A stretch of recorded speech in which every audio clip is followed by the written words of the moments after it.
edition coming up next will be In Focus. Stay tuned.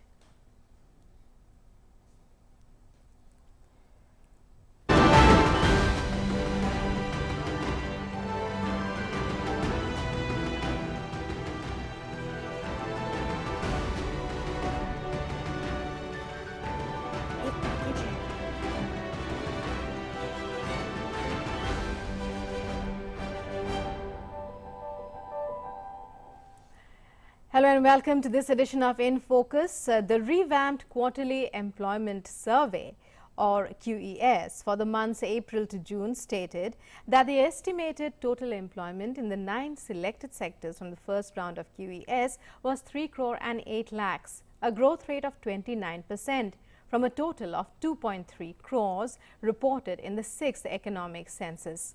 The census covered the period of January 2013 to April 2014. The 9 selected sectors selected for the survey are manufacturing, construction, trade, transport, education, health, accommodation and restaurant, IT, BPO and financial services, accounting for a majority of the total employment in the non-farm establishments. Which are the sectors recording the maximum growth? What are the factors pushing these figures or holding them back? What do the figures released in the QES imply? These and other issues we will be discussing with our expert panel of distinguished guests who will be joining us through Skype and Zoom. Well, Professor S.P. Mukherjee, Chairman of the expert group on All India surveys. A very warm welcome to you, sir. Dr. S.K. Sasikumar, Senior Fellow, V.V. Giri National Labour Institute, and Subhimal Bhattacharjee, IT expert, who will be joining us in a short while from now. Well, let's take a look at this short report first of the event that took place yesterday.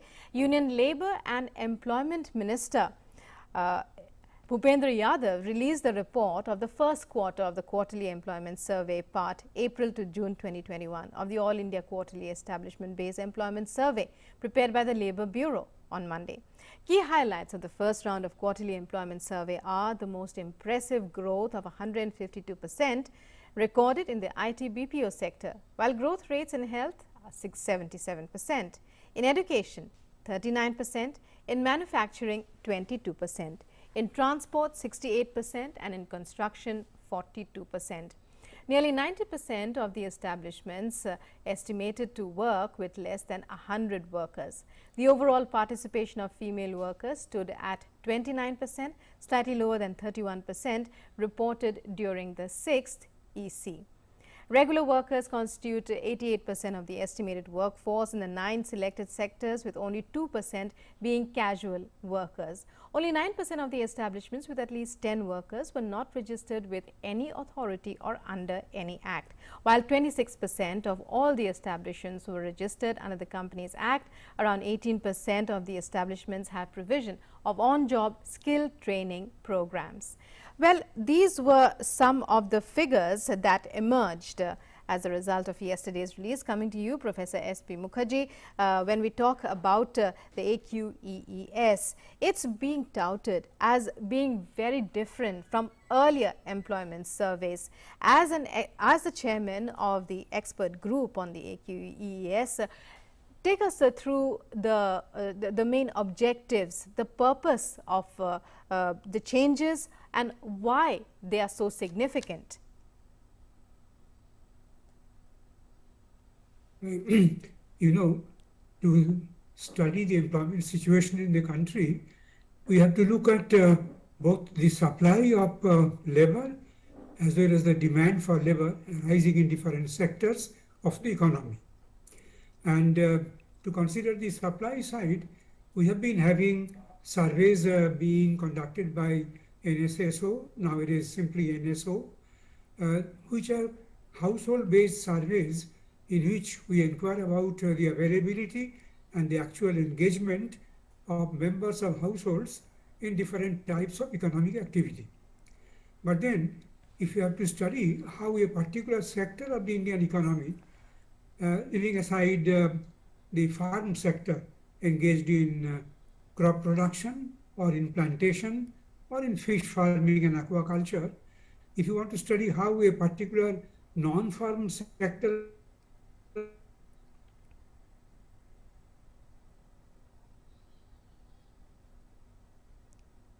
Professor Mukherjee, well, we'll be coming back to you. There seems to be a problem there with the audio. Coming to you, the Mr. Indian Sasi. economy. Well, please continue, sir. And therefore, we have to get data directly from establishments belonging to each of the different major sectors of the Indian economy. Yes. And that was one purpose for which this survey was conducted, because there are two possibilities of getting data related to establishments directly. One would be economic census, like your population census in respect of household-based surveys. The economic census also provides what may be called a frame of all establishments from which you can, in your sample survey, select rationally and representatively a good sample. But then, like the population census conducted every 10 years, with of course a lapse for 2021, we also have economic censuses conducted since 1973 at Yes. somewhat irregular intervals. Yes. The sixth economic census was conducted during 2013-14, Yes, that was field the work last. covering the period January 13 to April 14. The seventh one was concluded last year, but its unit level records and that is summary findings are still to be available to public and even to us. Yes. And therefore, we have to fall back on the sixth economic census to get a complete list of the available establishments. Yes. It's true that it has become dated, and over these years, some new establishments must have definitely come up, and some others might have rolled down their shutters as well. But that did not allow us to have what may be called a follow-up study or a tracer study. So what we had to do was to have a sample, a representative sample from the EC6 directory of establishments, because only the directory gives us identification details in terms of addresses Yes. of establishments. Right. And this directory provides a list of establishments with 10 or more workers. Therefore, one may definitely question one particular aspect of the All India Quarterly Establishment-Based Employment Survey, particularly the first component for which the report of the first round was released yesterday, namely the Quarterly Employment Survey. In the sense that the Quarterly Employment Survey is related only to establishments which employ at least 10 workers. Right. Sir, the figures clearly are very impressive, and as you say, it's a fresh update on the employment situation. It shows a positive change over the past, since 2014, and particularly considering the circumstances that we have gone through over the past 1.5 years, sir. I'd like very quickly to go across to Dr. Sasi Kumar, who sits on the other side of the table. From the point of view of labor, from the point of view of employees, sir, what would you say such an employment survey means? Thank you very much. As Professor Mukherjee very correctly said, any employment policy requires evidence, and that evidence can come one side from the supply, household surveys, which we already had, and if we can complement it with enterprise level surveys, that makes the evidence much more stronger. So the first thing that this survey provides is a composite evidence base for understanding and analyzing employment. And I think this should be a very important tool for the government in terms of policy as far as the employment is concerned. Point number one. Point number two, in terms of sectoral analysis, if you look at the report very carefully, there are, it covers 9 sectors. And there has been growth, particularly, as you very rightly said, in new sectors, IT for instance. And if you look at very closely within that sector, what you see is there is a tremendous growth not only in that sector, these are sectors, these are enterprises, establishments where there is larger number of employees per enterprise. And I think India is a country which really needs to focus on this particular aspect for the simple reason that a substantial majority of employment in India is in small establishments. The economic survey in recent years had analyzed this and argued for a very important aspect that we should focus on incentivizing enterprise growth. The size of enterprises in terms of employment must increase. The reason is more you have bigger enterprises, the possibilities for formal employment is very high. It's in the interest of the workers. It's in the interest of the workers. That's Yes. why probably you are seeing, one more point, that's why probably you are seeing even during the, say, COVID period, if you look at the report, the percentage of people who have been paid, because these are larger enterprises. Say, most of the payments these days happen through the bank transfers. So, most of the people have received payments, wage payments. This is very important. Large establishment. That may not be the case in the smaller establishment. That's why the second part of the survey, which will be completed within a year, Yes. is going to focus on less than 10. And within 1 year, I believe when you have the larger organized sector, the unorganized sector, I mean, Professor Mukherjee is the best person to talk more about the area frame establishment approach that we are taking. That should make a very, very complete picture from an establishment side, the demand side of the employment picture. That's how I see it from a worker's perspective, Yes. the labor policy perspective. Yes. Professor Mukherjee, it says here of the total employment estimated in the selected 9 sectors, all non-agri sectors, manufacturing 41% accounts for nearly 41%. Surprisingly, considering that especially in the past 2 years. Could you take us through how this was calculated a little bit? Education 22%, not surprising because mostly in small towns and cities in most parts of the country, education is a major source of employment, even in the non-government disorganized sector, as even the layman can make out. Then there's health, that's 8%. Tell us more about these figures, what they mean. 41% in manufacturing. Please remember that manufacturing to a layman, you use the word layman quite correctly. Yes. A layman normally takes manufacturing as something connected with machinery, something connected with metals and so on. But the term manufacturing as a sector of the Indian economy is much wider in scope. It necessarily does not involve machines, particularly large machines need not be involved at all. It's a very wide range of economic activities that is captured by the word manufacturing according to the National Industrial Classification or NIC. We have to go definitely by the National Industrial Classification codes. We use 2-digit codes for National Industrial Classification, and therefore manufacturing not necessarily confined only to heavy machines being installed, metals being involved, etc. With the usual large connotation of the word manufacturing as a particular sector of Indian economy, manufacturing still absorbs a very large percentage of the total workforce.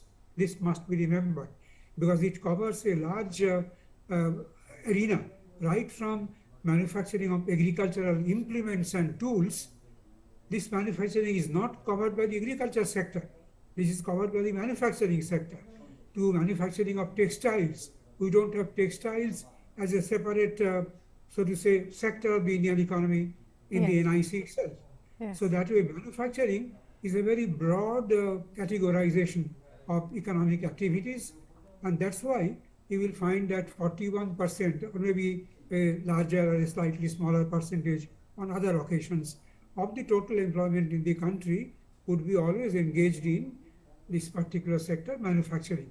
And more so, since we are considering only, in a way, non-farm establishments and establishments with 10 or more workers. Purely household establishments, own account establishments, and relatively small establishments are not covered by this particular report. So this is quite natural, nothing surprising, Okay. with a very important understanding of the broadness of the coverage of manufacturing as a sector of Indian economy. Yes, yes. Over to you, Dr. Shashi Kumar. please. When we talk about a growth of 29%, what does it mean for the labor sector? And what would be the kind of growth that you would be looking at? Policymakers, as far as labor is concerned, organized labor rather than disorganized or informal, particularly after the shock of the COVID situation, where many were left with nothing. If situations like COVID would not have happened, perhaps people could have gone on as they were. But now more than ever, it's imperative that labor should be organized. Would you agree? Yeah, see, there are 2 points that I take from your question. Yes. The first is with respect to the growth. Actually, this is just a growth in absolute numbers when compared to the 2013-14 economic census figures. Yes. So it's just a broad reflection of the kind of employment opportunities that has been generated, new employment opportunities, gainful employment opportunities that has been generated in these sectors. Let me go one step further as you have drawn the question of policy into it, and also bring out one aspect of the report which is very central from a worker perspective. You know, if you ask anyone interested with labor in India and ask what is the singular challenge that India is facing, most of them would say skill. Most of them would say skill, no doubt about it. And if you look at the skill, the kind of data that we have, the interventions that we have, most of it is from a supply side, skills development, especially for new job seekers. But one aspect that has been relatively not touched by the policy much, which needs major attention, is the on-the-job training. Particularly at a time when the pace at which technology is revolving, changing is very fast. The technology turnover is very fast. So that continuous skilling. So how do you achieve it? That can be achieved only through on-the-job training in the enterprises. And this particular report collects data on the on-the-job training, the skill development that is extended at the enterprise level. It shows that around 14% of the enterprises, it's not a very big number, but it's quite satisfying. At least 14% have in place some kind of skill development initiatives for the existing workforce. Because we have to see skill development at 2 levels. One, those who are new entrants to the job. The second is those who are already in the workforce. And that to me is very critical, because that ensures, if you are continuously skilled, that is the only way that it ensures your employment continuity. A recent report of the CII on skill shows that nearly only 25%, I think, of the total employment hiring is influenced by domain expertise. It is other skills. What kind of skills? Problem-solving skills, adaptability. These are the kind of skills. And where do you achieve it? You achieve it at the enterprise. And what it does to the workers gain from it. I would say, in the coming years, using such reports, we should be nudging the workers to skill, incentivize skill acquisition, on-the-job training. This will be very important. I think this will be a very important contribution that this report would make in highlighting on-the-job training, skill development as a central issue in improving the employment outcomes in India. Right. Well, over to you, Professor Mukherjee. Is that one of the conclusions that your expert committee arrived at, that skill development and on-the-job training can mean a huge leap in employment opportunities? Yes, it can. But please allow me to make a tangential remark about what is being displayed in general about growth and growth rate being confused one with the other. We have simply talked about a growth in employment over 13-14 to the extent of 29%. This is not at all a growth rate. Okay. We have to all remember that growth rate relates to a unit of time. Yes. It could be annual growth rate, it could be growth rate quarterly. We have never made a statement, at least I am not a party to making a statement that 29% is a growth rate figure. It's a growth figure over 2013-14. If you talk about roughly 7 years which have gone by, then you can definitely calculate out of this 29% what could have been the annual growth rate, because the rate relates to a unit of time. And if I take that as per annum, then annual growth rate could be calculated, not even uniquely.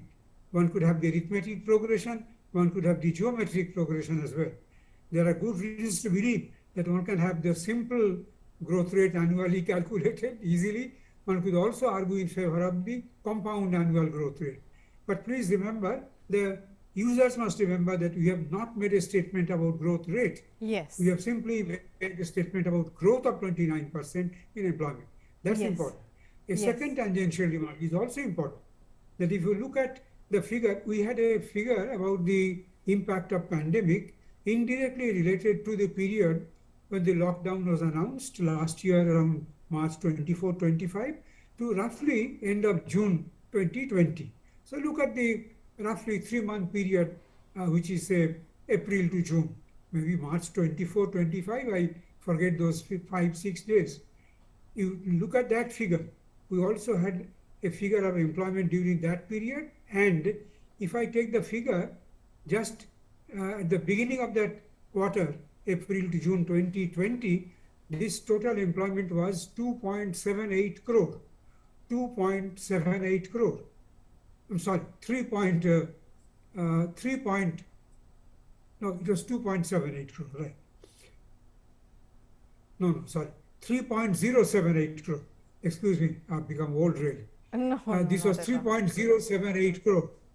And now we report 3.08 crore. So only an increase of only 2 lakhs. Okay. 2 lakhs over a period of roughly 1 year. Okay. In the sense that although at the end of the 3-month period there was a fall by 24 lakhs. Employment decreased by 24 lakhs as given in a table in the report 2.17. You will notice that during that 3-month period, namely March 24, 25, 2020 to end of June 2020, there is a decline in employment over the 9 sectors estimated to be about 24 lakhs. Whereas if you come to the end of that period and the period April 1, 2021 reported in the report released last day, there's a difference of only an increase of 2 lakhs. Right, So sir. it's Well, heartening due to lack of the time, business has bounced we back are and unable slightly to more than continue negative. the discussion. But anyway, we'd like to thank both our distinguished guests, Professor Mukherjee and Dr. Shashi Kumar. We do hope, well, it's a long conversation, and 1 hour perhaps would have been less, 20 minutes even more so. But many thanks for joining us on the show and for sharing your invaluable inputs.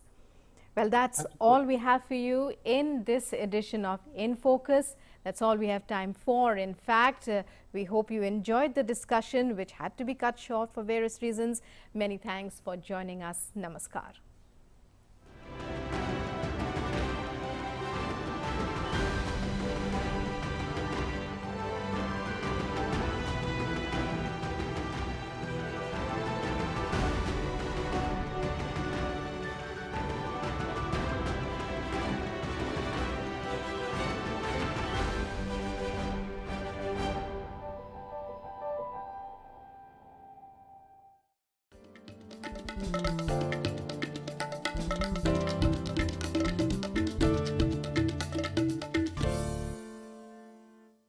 Namaste Land.